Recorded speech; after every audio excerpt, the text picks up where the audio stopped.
Hey, what's going on, guys? New fight announced for this year of December 14th. We got Davis versus Roach. Yeah.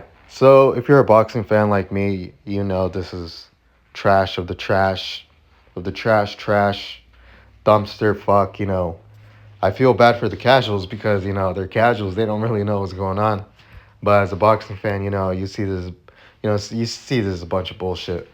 And come on, when you're a pay per view star and you're holding a belt, you're held to a certain responsibility, and that should be fighting the top notch of the best fighters in the world, and you have to be challenging yourself. You're the champion. You have to be the champion's people, and as a boxing fan, boxing fans are going to see this bullshit, and they're gonna tell people like, bro, this is bullshit, bro.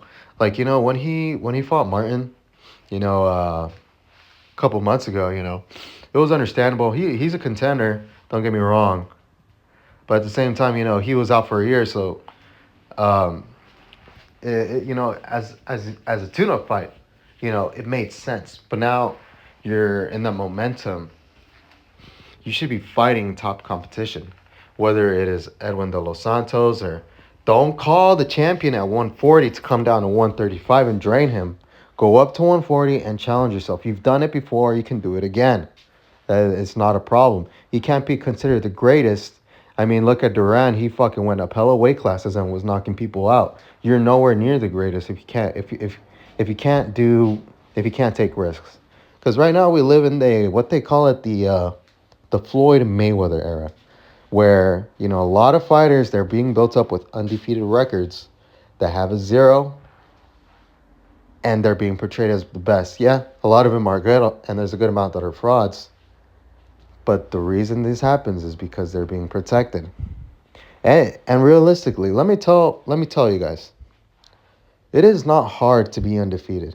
You could take up boxing, you could go to Tijuana, you could get fights, and you could beat these motherfuckers' asses.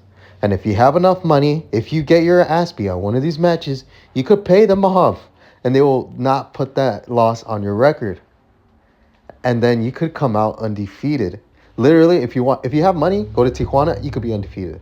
And that's facts. And I'm just putting that out there just to show you guys how unimpressive it is to be undefeated in boxing. In MMA, it's a whole different story. If you're undefeated in MMA, trust me, that should be glorified. It's fucking hard as fuck.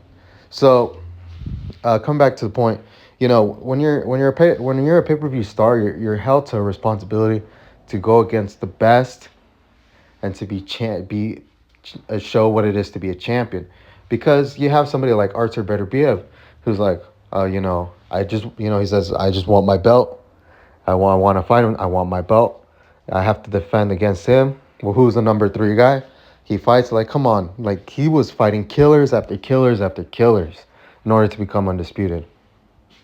You know, find this guy. He can't say he's the best if he just wants money.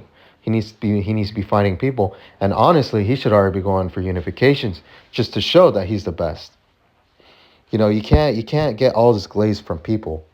When you're not showing the true challenges that you can overcome. To me, it doesn't make sense. And if people buy this fight, I'm gonna be like kind of disappointed if this is like the only fight they have and they buy it just for this, because this is not a money fight. If I owned the promotion company that was mainstreaming this, I'd be very disappointed, because I know this fight is trash. And this fighter, he's starting to show me that he's not really who he is. He has a high knockout percentage, but you got to take into consideration that he's bringing up these fighters. And also when he had his biggest fight with Garcia, we already know what happened, man. These stipulations, these things are getting out of hand, and I'm starting to believe the actual best fighters in the world are guys that come from the Eastern Bloc.